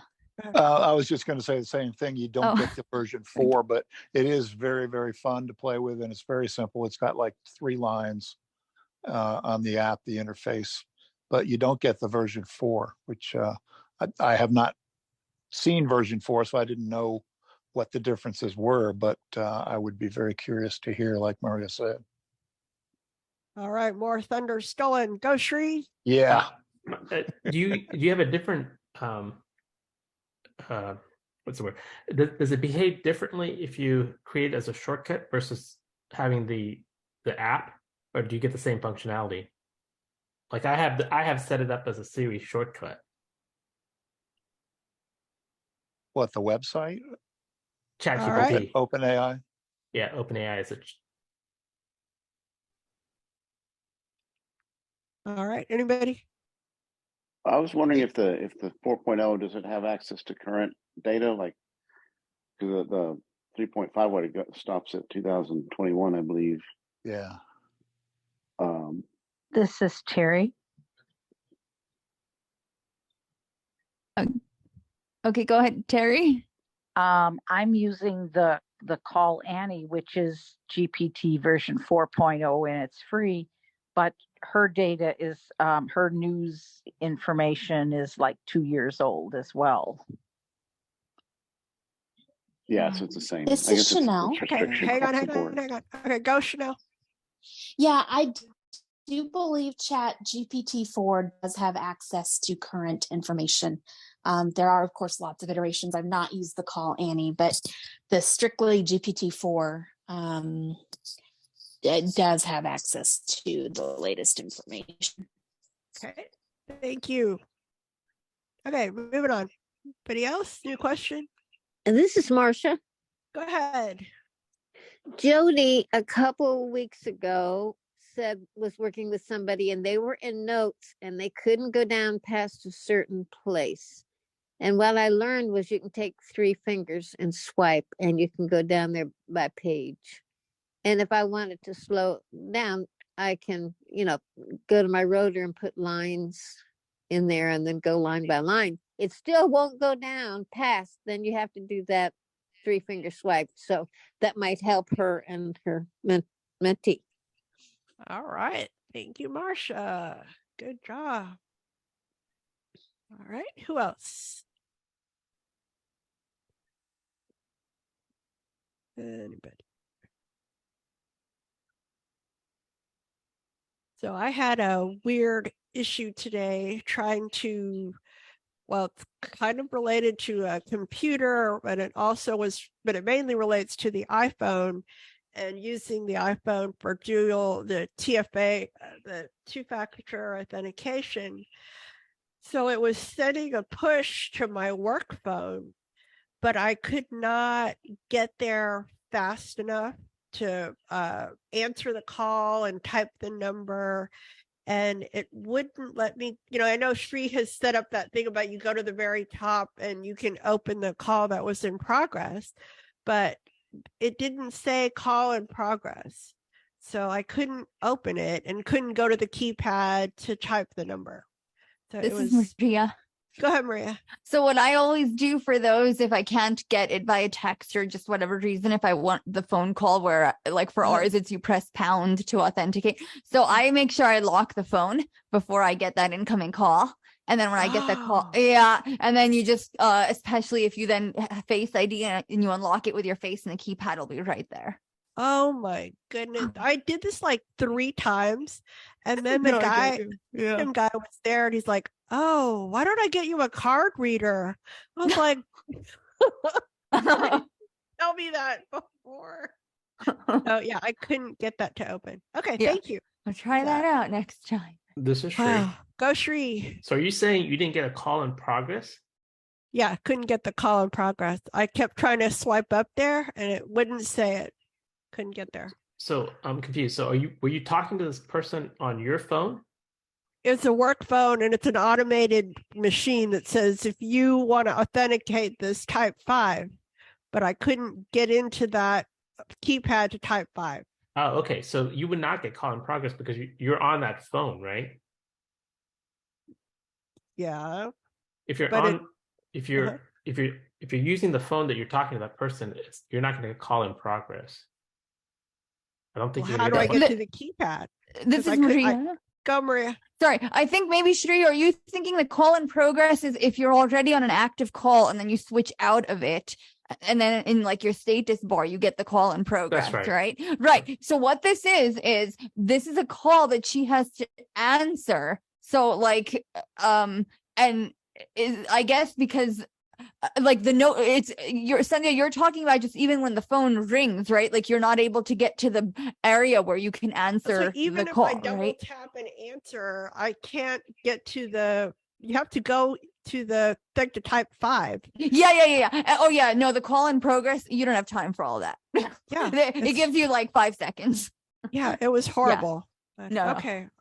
It's a nice thought, Shri. It is. It just you genuinely do not have that much of time. It's a security thing. They're like, no, if you don't authenticate within a few seconds, go away. And then your like session expires too, so you have to like tell it again, right? Like to call it. Yeah. And then you get a new code. Yep. This is David. I've been there. Okay, go Shri and then David. I was just curious. So do you get a quick look, or does it come up call in progress? I never get to it. That's what I'm saying. Like, I don't even think it's going to present it. That's what I'm saying. It's in the corner. The guy could see it on the phone. The systems guy could see it. Yeah. Mm-hmm. Interesting. He could see it, but I could not get it there. I could see him getting all frustrated too. And I was like, yeah, see my world. but when Go I do it, David. Does this do they have an option like to install an app and do like a push notification? Yeah, this was the push to either a call or they're going to give you a code and you have a whole 30 seconds to enter a code.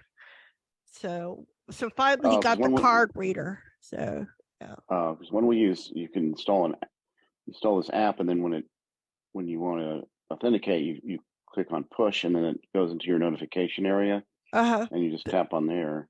Yeah, this is Duo Mobile. That's what we're using. Yeah, we use Duo Mobile too. There's a Duo Mobile app. That will it was crazy. Do your push, but you have to choose push when there's like call, push, or text. There's like 3 different options. Right. Yes, it was just a mess, but okay. Thank you. Glad we all had fun with Duo Mobile. Well, you'll have to let us know if the lock what you were talking about. Whoa, okay. Who's got a question? This is Shri. Go, Shri. I'm just curious if anyone's having more voiceover getting hung up on the new iOS version.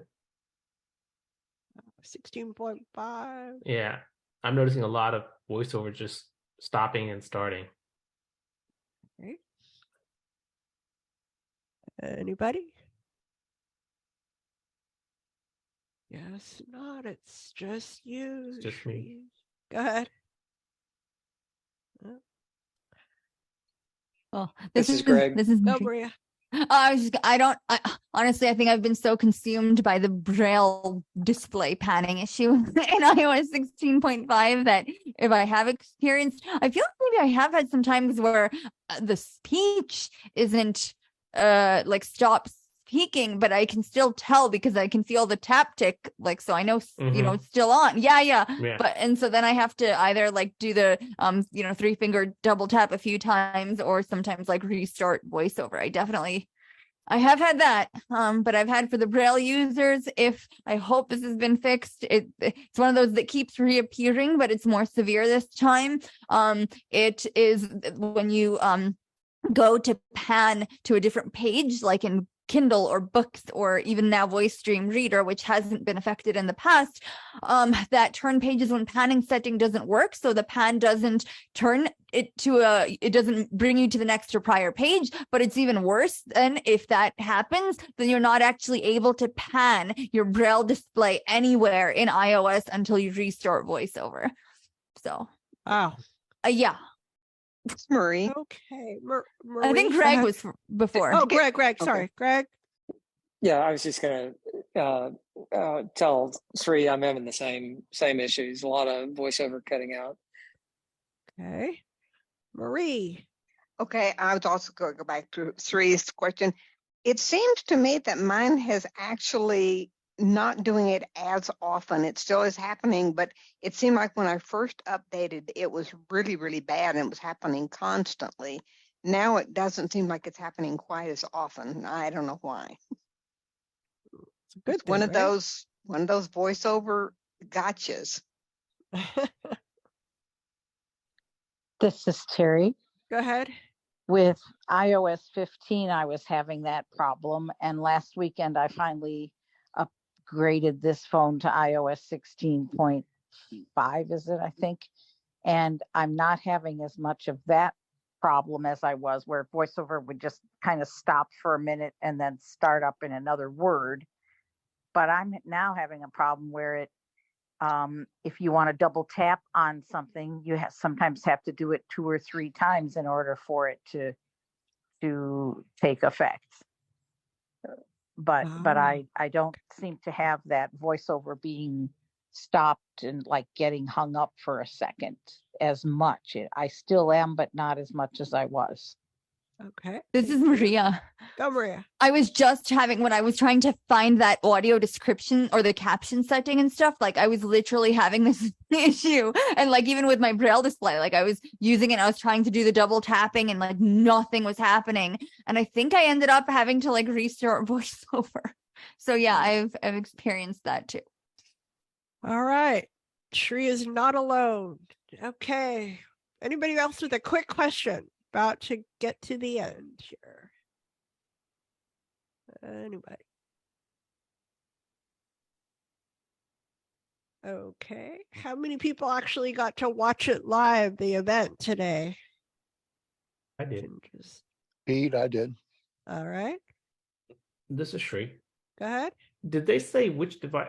You guys might have mentioned this. I missed it, but did they mention which iPhones are not going to be supported?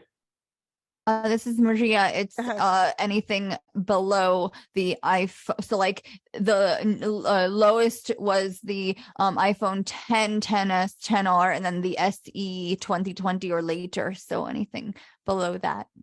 So iPhone 8 got kicked out, huh? Correct. Okay. Anybody else? So this is Maria. I was just, does that mean, well, I guess the SE has a home button. I was going to say, are all the home button phones kicked out now? But I guess the SE. No, it's got a newer processor. Oh, true. Yeah. All right. Well, that, guys, we have come to the end of our meeting, covered a lot of ground. Thank you so much, Maria. Thank you, Maria. Many Thank you. Thank you. And she's such a pro. Thank you, Maria. Does that mean she's coming Very next well. year? Very well. Enjoy it. Thank you, Sandhya. job Thank with you your all for. Okay, so hour-long hang on real report. quick. We have a summary of what's happening tomorrow's iBUG MacBuzz on Clubhouse from 5 to 6. Then the iBUG virtual book club. Sorry, not book club. iBUG Vila book club will be Thursday, 6:30 to 7:45. It's Topics of Conversation. It's a nice short book. It's only 6 hours and 11 minutes. Which means by it's 2 Miranda hours. Popke. Yeah, 6 hours. I know, but in my speed, it's like 2 hours and 4 minutes. Yeah, I know. Yep. You can read it between now and bedtime. 300%. And it's DB 98465. Then Friday, iBUG Night at the Virtual Muse. We're going to be watching that famous movie, Words Yeah. on Bathroom Walls. Yeah, right. It is a very well done Obscure. movie. A lot of topics of conversation. There's a pretty Did it get any intense award movie. nominations? Well, we'll find out. And then what's next? Sunday. We have iBUG Cafe from 4 to 6 talking about the email app. So with that, we will thank everybody for all the great questions. Thank you to Stephen, Michael, McCullough, Kerr, and thank you to our bouncers, Julie and Herbie. All right, with that, we say good night. Thank you, Sandhya. Thank you, everyone. Bye. Thank you. Good night. Good night. Oh my goodness. Bye, everybody. Oh my goodness.